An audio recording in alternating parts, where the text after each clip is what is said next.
Ai ọt pa mấy này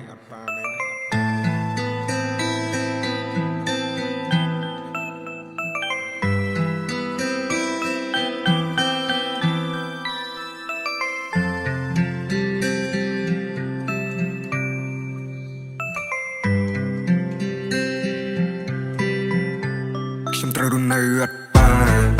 ជាចាប់ពីនៅវ័យសិក្សាដែលខ្លះស្ដាប់ទៅដូចធម្មតា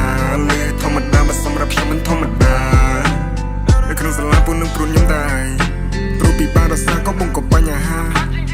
ថាក្មេងនេះអត់បានហើយអត់បានតែខ្ញុំឈឺចាប់យ៉ាងណាតែខ្ញុំពីបាយយ៉ាងណាតែនេះណាដែលថាមិនចង់រួមមហាជុំឪពុកថាគុណចាំពិភាក្សានៅពេលដែលកូនកើតទុកតែបើសិនជាលោកនៅខ្ញុំមិនចាំមិនចេញពីស្រុកទៅប្រឡូកប្រឡាក់បានមួយថ្ងៃមិនដែលសនុកពីបណ្ដាមិនមានសោះតែលោកឪពុកកងបយកូនអានថ្ងៃមួយមានចំណេះលស្ទូចសាបើយើងទៅមួយបានគុណច្បងបានមានតែមួយយើងឃើញអាអូមានតែមានឡានអ្នកផងគេមិនទៅដូចជាក្តីស្រឡាញ់ពូនេះច្រើនឯងធំឡើងមើលបងប្អូនផងមើលលងលៀបគុំសុភីពេកប្រយ័ត្នគេជន់ហើយ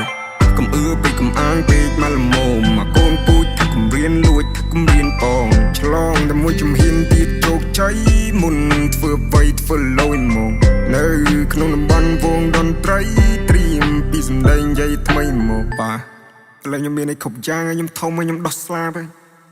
តែចាំមកចប់ខ្ញុំត្រូវរស់នៅអត់បានជឿចាប់ពីនៅវ័យសិក្សាដែលខ្លះស្ដាប់ទៅដូចធម្មតា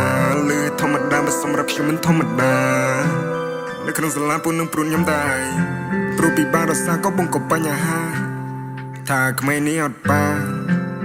តែខ្ញុំឈឺចាប់យ៉ាងណាខ្ញុំត្រូវរស់នៅអត់បានជឿចាប់ពីនៅវ័យសិក្សាដែលខ្លះស្ដាប់ទៅដូចធម្មតាលើធម្មតាបើសម្រាប់ខ្ញុំមិនធម្មតានៅក្នុងសាលាពូនឹងព្រួនខ្ញុំដែរព្រោះពីបានរសាក៏បងក៏បញ្ហាថាក្មេងនេះអត់បានតែខ្ញុំឈឺចាប់យ៉ាងណា